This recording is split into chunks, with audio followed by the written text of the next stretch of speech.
Mendengar nama narkoba, mungkin kamu akan terhubungnya dengan efek buruk yang ditimbulkan. Iya, dari jenis narkoba yang kerap disalahgunakan, tak sedikit yang bisa menyebabkan kematian.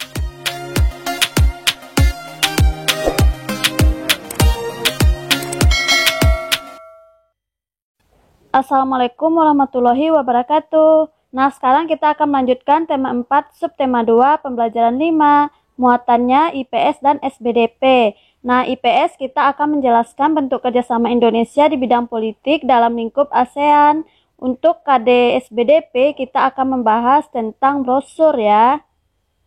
Sekarang kita perhatikan teks ini ya. Nah, kita bacakan sama-sama. Era globalisasi membawa dampak positif dan negatif bagi suatu negara.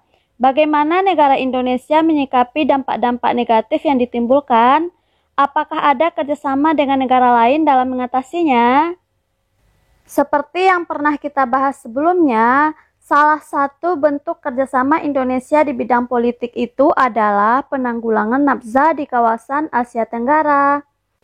Indonesia ini dia sangat berupaya untuk menanggulangi peredaran narkotika, psikotropika, dan zat aditif lainnya yang dikenal dengan nafsa, baik yang masuk ke Indonesia maupun mencegah peredaran barang-barang tersebut dari Indonesia ke kawasan negara Asia Tenggara lainnya. Nah, kenapa dicegah? Karena bahaya narkoba ini sangat luar biasa, bisa menyebabkan kematian dan bisa menyebabkan kecanduan. Nah, untuk lebih jelasnya kita bahas ya. Narkoba. Narkoba ini adalah singkatan dari narkotika, psikotropika, dan obat terlarang. Selain narkoba, istilah lain yang diperkenalkan khususnya oleh Kementerian Kesehatan Republik Indonesia adalah nafsa. Nah, nafsa ini singkatan dari narkotika, psikotropika, dan zat adiktif. Semua istilah ini, baik narkoba ataupun nafsa, mengacu pada kelompok senyawa yang umumnya memiliki risiko kecanduan bagi penggunanya. Nah, apa akibatnya bagi kita? Yang pertama itu kita akan kehilangan keseimbangan tubuh. Hal ini karena apa? Karena dia akan mempengaruhi saraf otak dan organ keseimbangan di telinga, sehingga tubuh kita mengalami gangguan keseimbangan. Hal ini dikarenakan otak bertanggung jawab untuk mengkoordinasikan gerakan. Oleh karena itu, seorang pecandu narkoba tidak diperbolehkan untuk mengemudi. Yang kedua, pengguna akan berhalusinasi atau perubahan kesadaran. Nah, efeknya terasa saat menggunakan dan beberapa jam setelahnya. Nah, pengguna narkoba cenderung kesulitan untuk fokus dalam melakukan aktivitas, sulit mengikuti pelajaran, dan sulit untuk konsentrasi serta fokus. Yang ketiga, akan mengakibatkan penyakit jantung. Nah, efek dari narkoba ini berbeda-beda terhadap jantung ya. Namun, jika kita bahas secara umum, penyalahgunaan narkoba akan memberi efek peningkatan frekuensi denyut jantung, irama jantung kita tidak teratur, penyempitan pembuluh darah, dan peningkatan tekanan darah. Nah, kondisi ini akan dapat meningkatkan risiko terjadinya gangguan aliran darah ke otot jantung sehingga akan mengakibatkan terjadinya serangan jantung. Bahaya bukan? Jadi jauhi ya.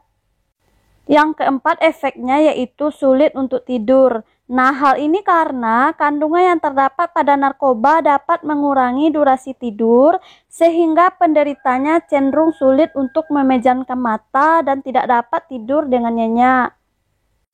Yang kelima, dehidrasi ya. Nah, kondisi ini disebabkan oleh kurangnya cairan dalam tubuh dan biasanya diikuti dengan ketidakseimbangan elektrolit dalam darah. Dengan kurangnya cairan dalam tubuh kita, maka akan membahayakan tubuh seperti hilang konsentrasi, serangan panik, bahkan hingga kejang. Jadi sangat berbahaya ya. Efek selanjutnya yaitu mengganggu kualitas hidup. Nah, penyalahgunaan narkoba yang berkepanjangan juga bisa menyebabkan gangguan kualitas hidup. Seseorang yang sudah kecanduan, mereka akan membutuhkan dosis yang lebih tinggi. Nah, jika mereka tidak mendapatkan, maka mereka akan tidak nyaman, merasa putus asa, dan ingin terus mendapatkannya. Tentunya, perasaan tersebut akan memenjarakan jiwanya dan menyebabkan banyak masalah di kehidupannya, seperti putus sekolah, bermasalah di kantor, atau bertengkar dengan orang-orang yang ada di sekitarnya. Belum cukup sampai di sana ya. Jika mereka mengalami kekurangan uang, otomatis mereka akan melakukan berbagai hal cara agar mereka mendapatkan uang. Nah, hal ini akan menyebabkan berbagai masalah di kehidupannya. Nah, efek selanjutnya adalah menyebabkan kematian. Efek ini paling berbahaya dan paling mengerikan ya, karena narkoba ini bisa menghilangkan nyawa seseorang. Diakibatkan oleh apa? Kejang-kejang, overdosis, atau mereka frustasi sehingga mereka mengakhiri hidupnya sendiri. Begitu bahayanya ya efek narkoba.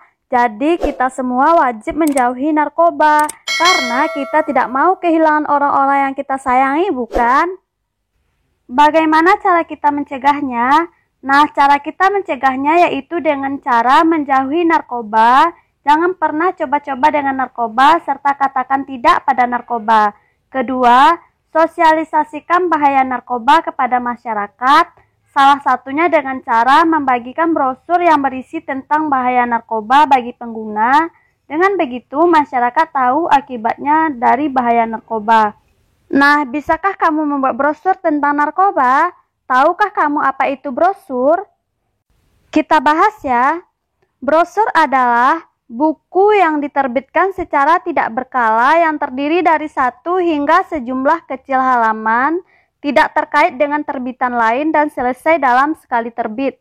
Halamannya sering dijadikan satu, antara lain dengan stapler, benang, atau kawat. Biasanya memiliki sampul tetapi tidak menggunakan jilid kertas.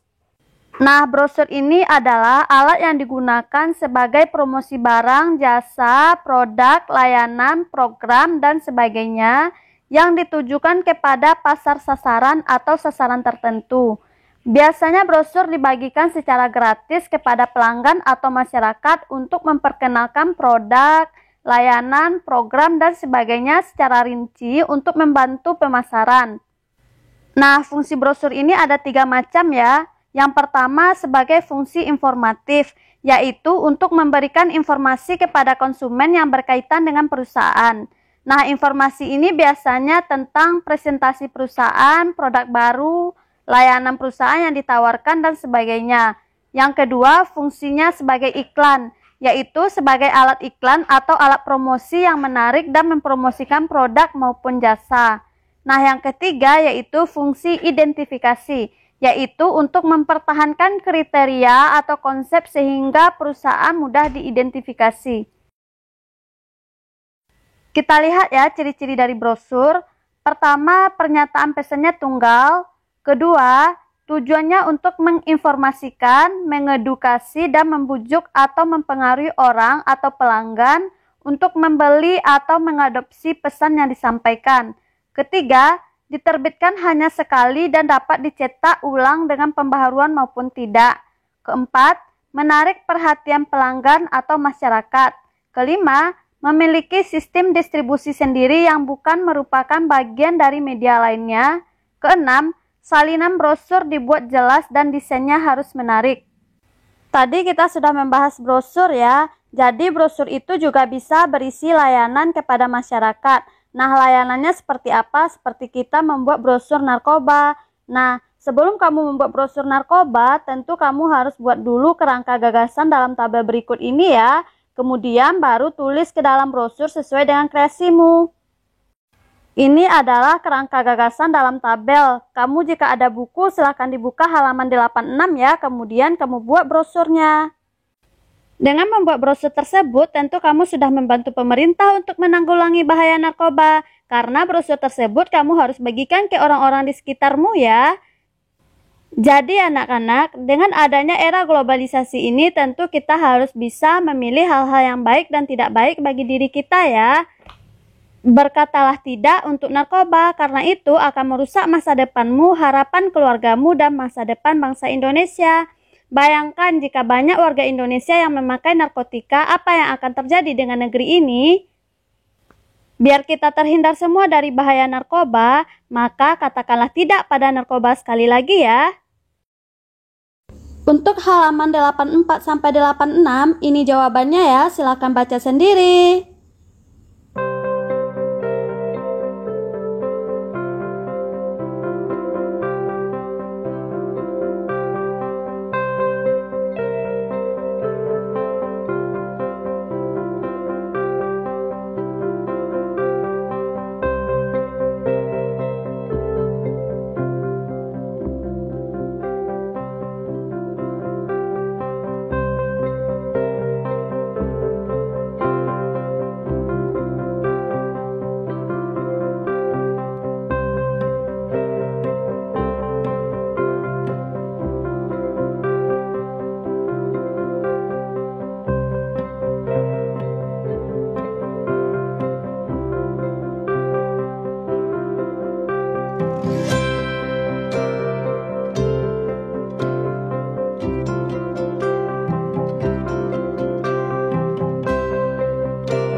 Sekian dulu ya pembelajaran kita hari ini. Jangan lupa di-subscribe agar tidak ketinggalan materi-materi selanjutnya. Assalamualaikum warahmatullahi wabarakatuh.